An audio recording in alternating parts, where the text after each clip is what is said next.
Well, ladies and gentlemen, welcome to the Arkabar. Are we all set for an informative afternoon? Yes?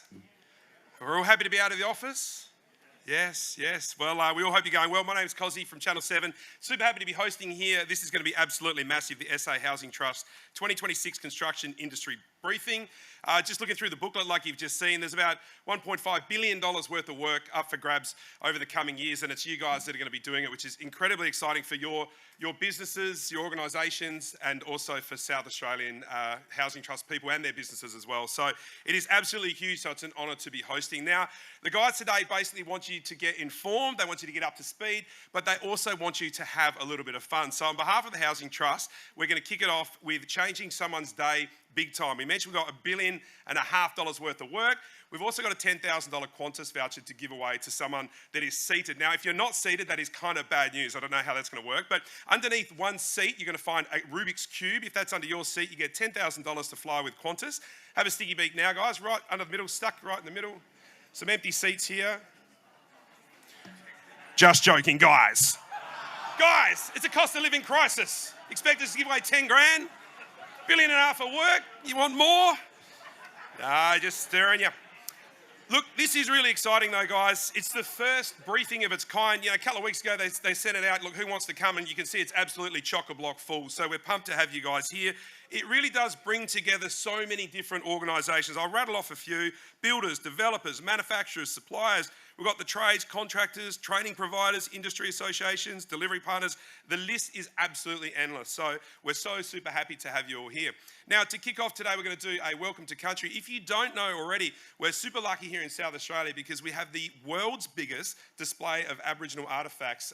So the Kaurna people are, of course, the traditional custodians of this land. But if you haven't been to the museum on North Terrace, you've got to check out this display. It is amazing, completely free to go to. Take the kids or grandkids and go and have a look and get yourself up to speed with the Aboriginal culture that is alive and well here in South Australia. The history is unbelievable. So we're going to get Robbie up here to do a welcome to country. Can we give him a round of applause? Welcome, Robbie. Thank you.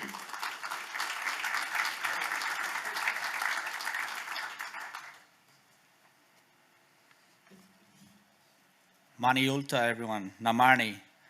So Namarni in Kaurna language is a greeting term that we use to introduce ourselves to a group of people. And Mani Ulta in our language also means good afternoon. So Namarni means, are you all good? And your response could be Mani Ai. So Namarni, everyone. Pecha. Just like to start by acknowledging and thanking you all for giving me this opportunity to speak at this afternoon's gathering. Nai Robert Midlake Chiang, Nai Tidnapadnu Miu. Kaurna Naranga Naranjeri Nature Warana, Na Tanda Nyanga Wani, Na Point Pierce Unanko Rakan Unanko, Natana Gamaraka Ila Tinghati, Nature Take a Turn Changa, Na Mankachi Tukapaka, Na Tidley, Na Salisbury Kari people Wadlago Apala Inthi. So my name is Robert Young, fifth born male in my family. Kaurna Naranga Naranjeri are my language groups. I'm from a couple of small communities, Rakan and Point Pierce. So if you don't know where Rakan and Point Pierce is, Rakan is down the southeast, about 2 hours outside of Adelaide on the lakes of the Lake Alexandrina, and Point Pierce country is over in the York Peninsula, about 20 minutes outside of Port Victoria and Maitland. So places I like to spend a lot of my time with my 3 young girls.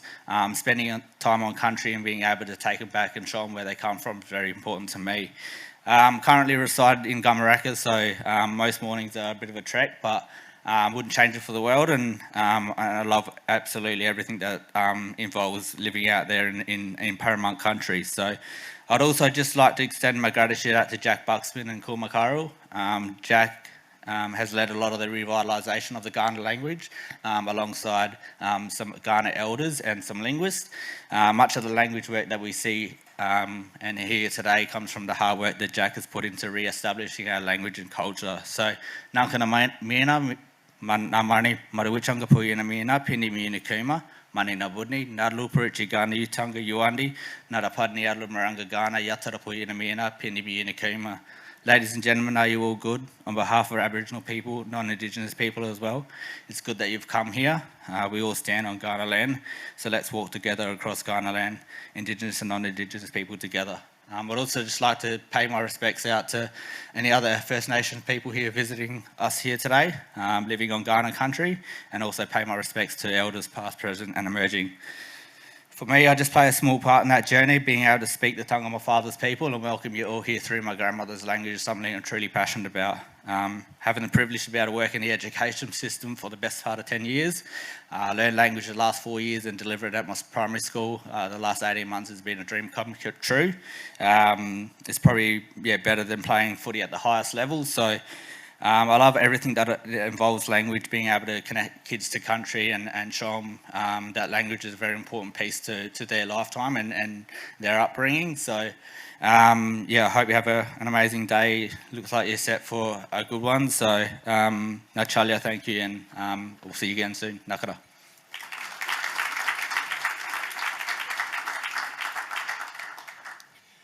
Thanks, Robbie. Greatly appreciated. Now, as you guys probably all know, the state government has set an ambitious target to facilitate 13,500 new homes each year. That's absolutely massive. That's a lot of houses and a lot of work.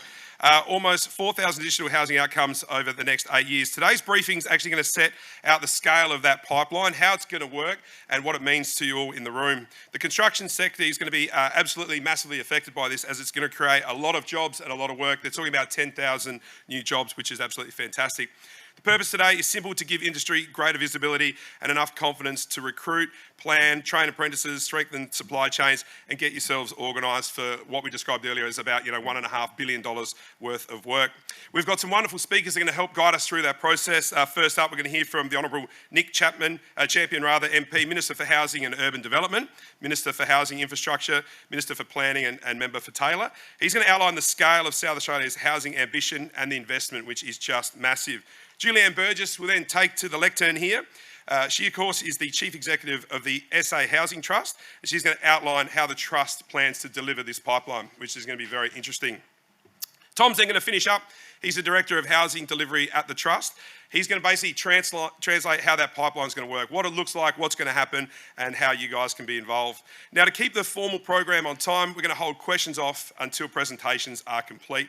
During the networking session, which will happen at the end, you're able to speak directly with Trust staff at the engagement booth. Now, they're located all around the room. And by the way, guys, there's a whole heap of food over in that corner as well. So when we do wrap up a little bit later on, there's lots of yummy food over there. So please help yourself, and drinks, obviously, at the bar.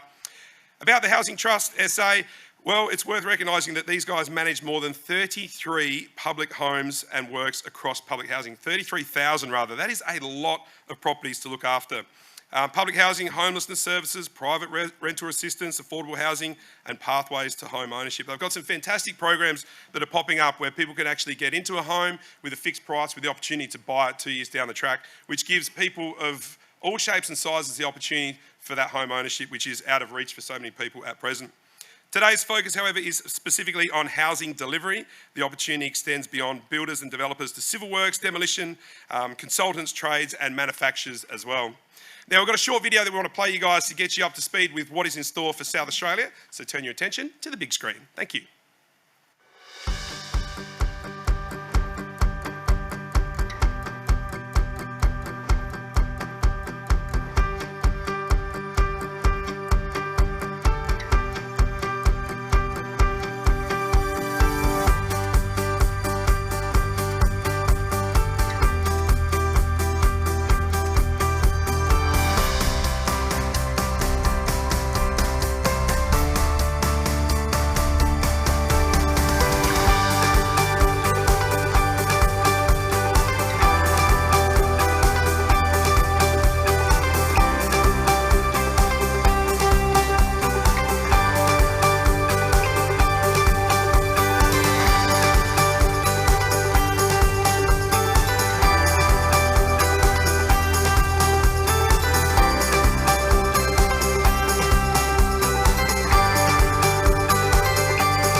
Cheers, guys. Pretty impressive stuff that's going to be happening right in our state. Like you just saw then, 30,000 doors are needed. It's a big one, guys. Who's in the door game here? Anyone? Anyone? How much is a door? I couldn't even tell. I've nearly 50. I've never bought a door in my life. But 30,000 are needed just for this project. All right, let's get the champion up here on stage. Please welcome the Honourable Nick Champion, MP, to tell us a bit about what's going on. Thank you.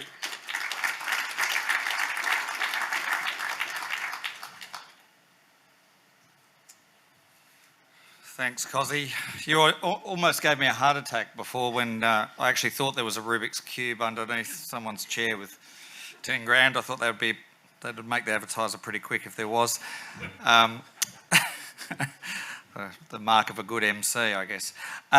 Thanks to Robbie for the kind introduction to country, and it's a really important way to start these events and to acknowledge the Kaurna people and their custodianship of the land on which we meet. To JA, we call her JA in the DHUD team. So our CE of the Housing Trust, and to Mary Patessos. We might start calling you MP, maybe, Mary. But, and Sam Moore and Craig Holden and Louise Small and Chelsea Lucas are all here or online, along with our Housing Trust staff, and they're all working very hard. I thought I always begin these things with a bit of history, and when I became, when the Housing Trust was brought into the new Department of Housing and Urban Development, along with SA Water and Planning and Renewal, to bring together one department that was focused on housing across government, I took a bit of time to read. There's a great history of the South Australian Housing Trust. No, I took the time to read it, and it really is a great history of development in South Australia. You know, because the Housing Trust built so much of our state post-war, Elizabeth and Wollonga and a whole range of other projects. It really is, if you want to illuminate yourself as to the development history of South Australia, you should read it. But interestingly enough, the first builder who got a contract with the Trust got a return of 2%. So I'm happy to double that return for you all. No, I'm only joking. Geez, you didn't like that joke very much, did you? But I guess one of the reasons we're all here is because what we want to do is have the big build. We're out there every day thinking about the infrastructure we put in place in terms of water and sewer, thinking about the infrastructure we put in place in terms of land development, both public and private.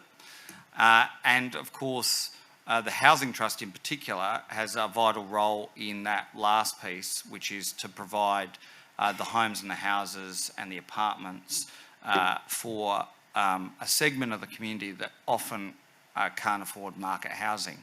And it is a critical footprint, 33,000 homes, 50,000 tenants.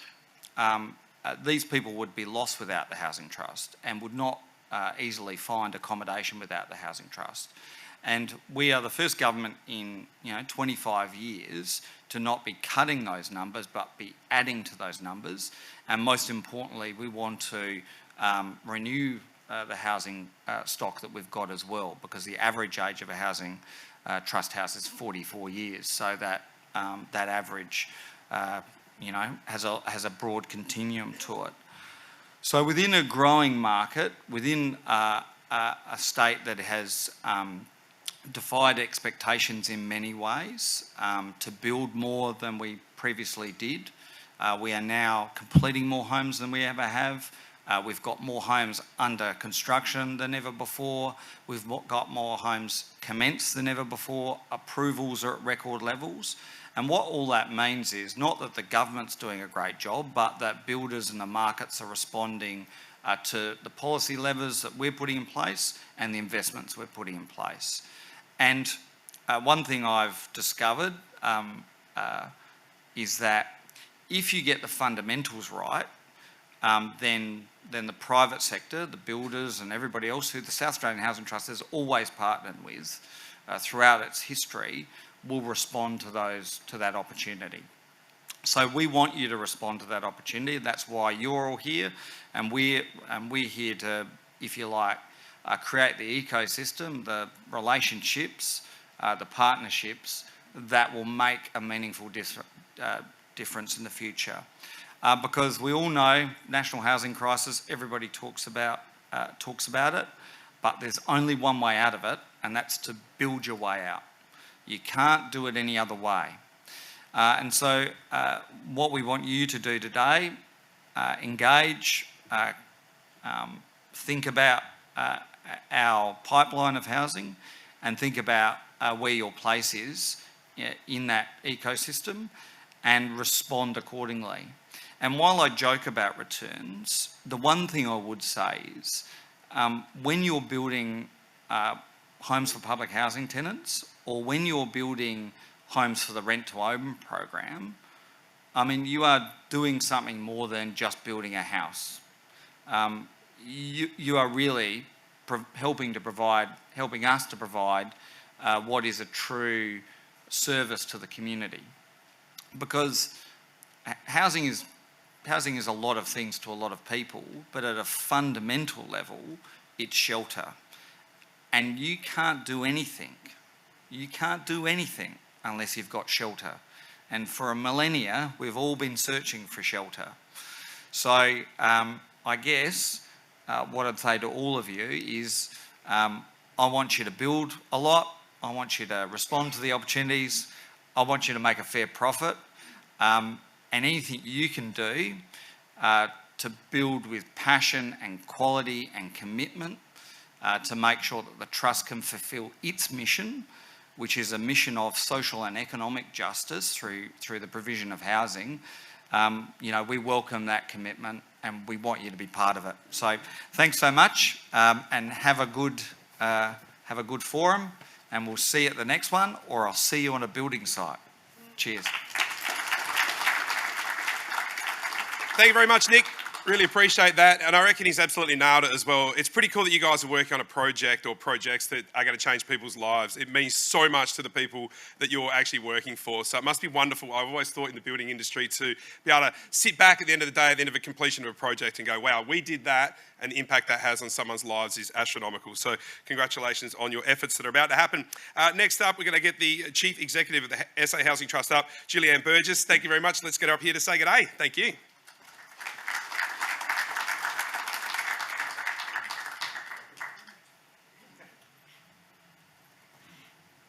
Good afternoon. Thanks, Cozzy, and thanks very much, Minister. So the Minister's outlined the scale of South Australia's housing ambition and the importance of partnership in achieving that ambition. So today what I'd like to do is to give you greater visibility of the Housing Trust's forward pipeline, explain what that pipeline means for industry, and to be clear about what we need from our delivery partners. We're not talking about a simple list of projects. Today we're trying to give an early signal about what businesses can do to prepare, partner, invest, and help build the homes South Australians so desperately need. We know without a credible line of sight to future work that you are going to be reluctant to expand a factory, secure materials, recruit apprentices, invest in equipment, and build regional capacity. Vague intentions don't help you to consider what you might want to position for your business. That's why we're starting to try and share our pipeline with you. We want, and in fact we need, businesses of different sizes and capabilities to understand where they might participate and to start preparing early. The opportunity is much broader than just our head contractors, and that's not to suggest we don't need our head contractors, and it's not to downplay their importance, but there's way more to what we need than just head contractors. The opportunities we can see are in manufacturing, supply chains, regional delivery, innovation and industry capability for South Australians now and for years to come, particularly with apprentices. There are young people today who are absolutely, hopefully, sitting in school who don't even know that we're talking about their future employment pathways, but that's actually what we're attempting to do. The Trust is a really significant and consistent client of the construction sector. Our current delivery spans new public and affordable housing, public housing improvement program, social housing accelerator program, supported accommodation, urban renewal, regional housing and modular delivery. The forward pipeline builds on this existing program of work. We aren't coming from a place of a standing start. We're now turning our attention to the next stage of a substantial delivery effort that's already underway. Our headline's pretty straightforward. We have an indicative pipeline of over 4,000 additional housing outcomes across the forward planning horizon, and that's an enormous amount of activity. The single largest component of that is 2,000 rent-to-own homes, and they're required over the next 8 years. We've got really tight timelines on the delivery of some of those pieces of work, and we're working actively to achieve those.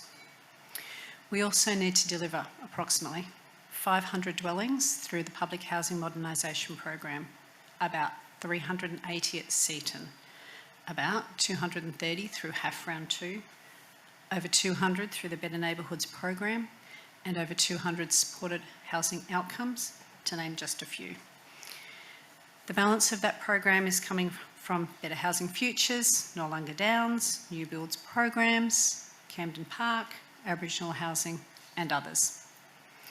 These outcomes won't all be the same product, and they'll not all be delivered through the same procurement or delivery models. The pipeline includes both attached and detached homes, apartments, specialist accommodation, modular housing, regional projects, public housing modernisation, and neighbourhood renewal. Timing, packaging, and final delivery volumes will vary as projects move through their design, approvals, procurement, and construction. However, the direction and the scale are clear. We need industry planning against our delivery program. Together, the Trust's programs represent one of the most significant planned housing delivery pipelines in South Australia. So when we talk about housing outcomes, we're talking about much more than a dwelling count. Every outcome is creating a chain of activity. Land preparation, surveying and design, demolition and remediation, civil works and services, construction and trades, transport and logistics, manufacturing and fabrication, certification and final handover. That creates opportunities for major builders and developers, but also for small and medium businesses, subcontractors, manufacturers, regional suppliers, Aboriginal businesses, training providers, and specialist consultants. To help industry plan, we've translated the pipeline into indicative order of magnitude demand across key materials and work packages. Tom will provide more on that when he shares with you in a bit more detail. The opportunity isn't going to be limited to major builders or developers, because different programs will be packaged and procured in different ways.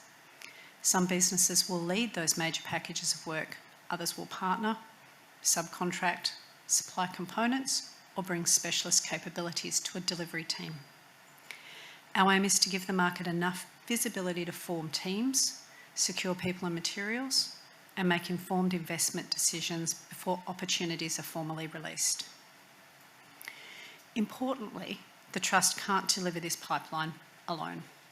We need capable partners who can deliver quality, safety, value for money, and reliable performance, and who are prepared to build capacity alongside us. We're looking for partners who can think beyond a single tender, businesses that invest in workforce and apprentices, strengthen local and regional supply chains, support Aboriginal participation, bring practical innovation and modern methods of construction, and work collaboratively to solve delivery constraints. For industry, our call to action is to prepare now. Review your capacity. Consider the partners and subcontractors you'll need. Think about workforce, materials, manufacturing, and regional reach. Register with the Trust. There's QR codes in your booklet. monitor trust tenders, and engage with our teams early. For some businesses, the opportunity will lead to a major package. For others, it will be supply of a component, delivery of a specialist trade, support of a regional project, training the workforce, or joining a larger delivery team. All those roles are really critical to the successful delivery of what we've got ahead of us. We're sharing this information because visibility supports investment, it supports workforce planning, it supports manufacturing decisions, and ultimately supports faster and more reliable housing delivery. So Tom's now going to translate this pipeline into practical delivery detail. What is already in the market, what's coming next, the housing types we're progressing, and how businesses can position themselves to participate. Thank you, and I'll now hand over to Tom.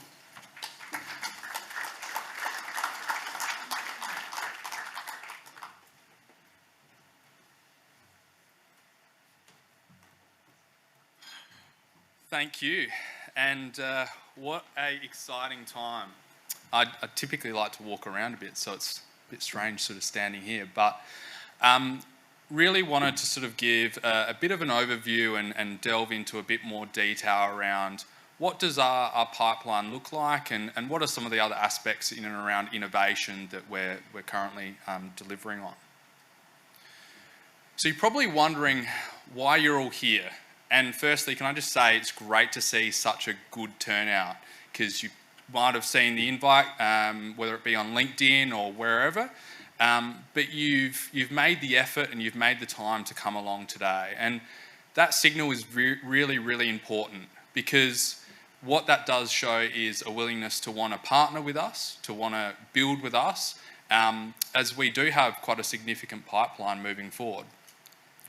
Now, this is our very first industry briefing that the Trust has sort of rolled out, and in particular at this scale. And I guess what, as it's already been sort of discussed, the purpose of this is to really be more transparent, to engage better with industry.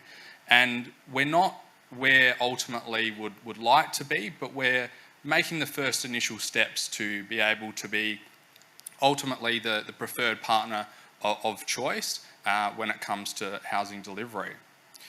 We're wanting to help businesses as well prepare to engage with us moving forward. So our focus is really quite clear. We have a few key goals as part of this, and that is to deliver fast, deliver quality, and to deliver on time and on budget. It sounds simple, but there's a lot that goes into being able to get there. And it requires that entire ecosystem, far beyond just the builder or the construction aspect, as we all know. So sort of breaking down what that 4,000 pipeline opportunity does look like. We have our rent to own program, which is the delivery of 2,000 affordable homes over the next 8 years. We also have a large component from a public housing supply perspective, which sees a number of over 2,000 outcomes. Now, the opportunity does extend far beyond, as we've mentioned, just the actual construction. We have the civil, we have the demolition. What often happens with a lot of our sites is we have an end-of-life dwelling that comes into our delivery forward pipeline that's been identified because it's end of life and because it has an opportunity to deliver more homes on that particular site. And that opportunity then enables us to then plan. So we work in terms of with planners, we work in terms of with various different supply professional services, demo contractors to then actually demo the home and to plan and to build the new homes. And why that's really important is because it touches on multiple different parts. And you know, reviewing the registrations that saw today, it was really good to see the breadth and the depth across the sector. So delving, I guess, a little bit deeper in terms of what's current and what's also to sort of come through. We currently have a release for 326 homes under our rent to own program, which is broken into 21 packages. So that tender itself is currently live and out to our pre-qual panel, to those that have been invited to put forward a submission. I strongly recommend that you put your best foot forward, take the time to evaluate and to actually review the tender documents as well. That particular package, what you'll notice as well is we're concurrently working up from our planning perspective. So we've lodged our planning for planning on those packages, and we're concurrently working through with our partners at SPC to obtain a timely planning consent, with the intention to release the planning consent with any conditions of that consent prior to the tender close, so that any adjustments can be made prior to final submissions. From a demolitions perspective, internally we often have been talking about this year is the year of demos, and that's because we need to be able to unlock the land to then actually facilitate our forward delivery pipeline. We'll be looking to package up a number of different demos across the state as well. In order to actually get the sites ready, we have a number of enabling packages and services in terms of from a professional services that we will continue to work with currently as we're in that sort of early phase as part of these current opportunities. Over the next sort of 6 months, what you'll start to see is a release of a turnkey up to 150 homes that will be coming out in the next week or so through to our pre-qual panel. So I strongly recommend, if you haven't already, make sure you register through our pre-qual panel. And when we say in terms of turnkey, what we're really referring to here is development ready sites, so sites that have a DAFI in place, that have the approvals and are ready to go and have the ability to deliver affordable housing. Through this, what we are actually aiming to do is not only deliver affordable homes under our rent to own program, but also to facilitate a broader delivery.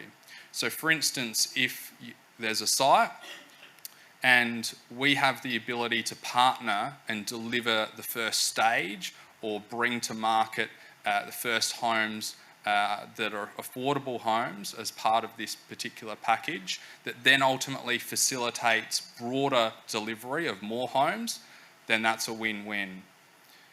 We'll also have a number of different public housing and rent-to-own future releases. So I mentioned that we're currently out to market at the minute for 326 homes under our rent-to-own, but there will be more, and there will be quite an array of varying different typologies. So what you'll see is a bit of a shift in our release from a delivery typology. Whilst the single-storey dwellings still very much have their place, and we will continue to deliver single-storey homes, we are needing to sort of shift beyond that traditional model.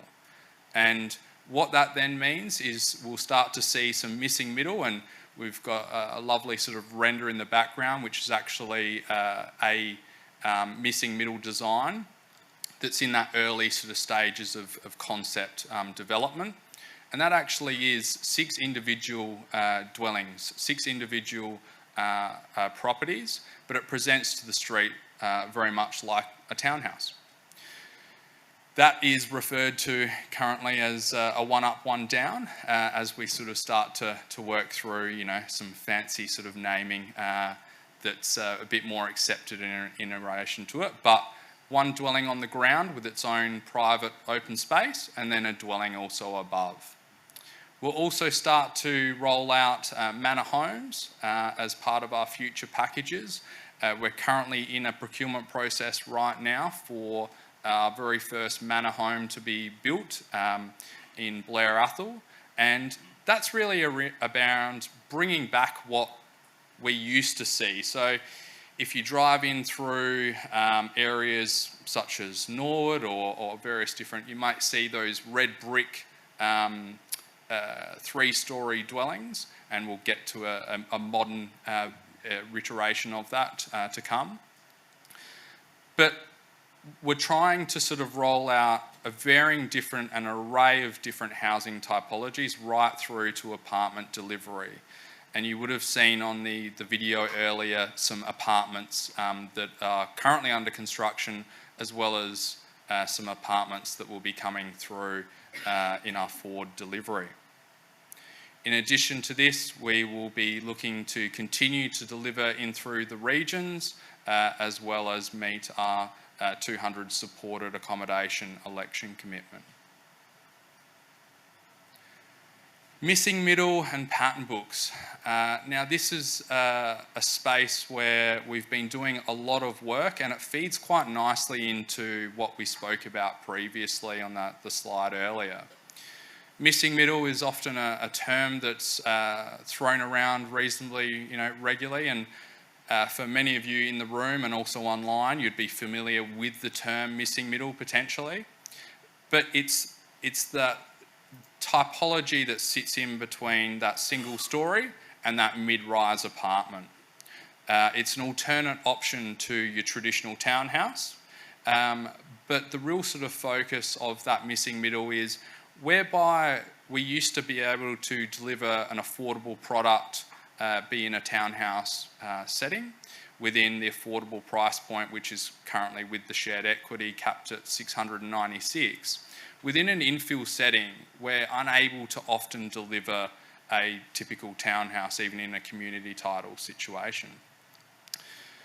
And so through that, that's led to a lot of innovation in this space and working up, okay, well, how do we deliver an alternate option to someone who might not be seeking to live in a 6 or 8-storey apartment in the CBD, and also might not be seeking to live in one of the growth fronts, to be able to live, within, say, 14 kilometres of the CBD still. And this is where this sort of design work that we've been working through, and we continue to work with our counterparts across the DHUD portfolio, and also actively engaging with industry in this space to ultimately hear, well, what do you see as the opportunities to be able to deliver that 2 to 3-storey housing typology in an efficient and effective manner? Also to note, it does also provide an opportunity to blend within an existing streetscape. So we're working up various different facade treatments to blend in. The other aspect when we talk about pattern books, so the missing middle is intended to be within our pattern book suite, but it will extend beyond just the missing middle, and we're working up various different typologies and forms. So modern methods of construction. This is an area which the Trust is constantly and currently actively engaging in, and we currently have a tender for 120 homes under MMC, which is progressing, and that is running through the procurement process. We also are delivering in the regions a prefab wall panelling system on our regional build and piloting that. But in terms of modern methods of construction, it goes far beyond just finding an alternate approach. It is really around, okay, well, what form of innovation and what benefits can this bring? We're looking in terms of, all right, what's the speed benefit, what's the quality, what's the reliability aspect that this form of typology, of method, of construction can bring. So I guess you've all made an active contribution in coming today, and really do appreciate everyone's time. But what we really do need is for those who have not registered through our pre-qual panel to take the time, scan the QR code, make sure that you register and sign up, because we have a big build program moving forward. We can't deliver it alone. We need industry to come together to be able to ultimately deliver on 4,000 plus homes in our pipeline across that array of typology. So look, if you could register and let's build together. And I thank you very much for taking the time to come today. Thank you.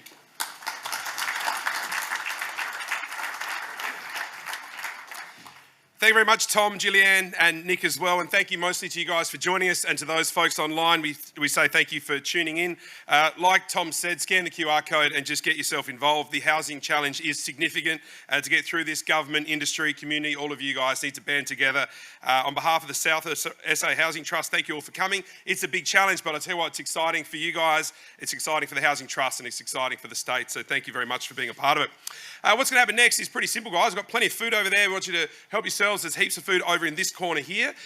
Also, we've got our networking booths all set up. So there's lots of trust team members there that are available to discuss rent to own, modern methods of construction, missing middle, regional delivery, and they're all peppered around the outside. So you can go over and have a chat to them and get to know some of these people if you don't know them already.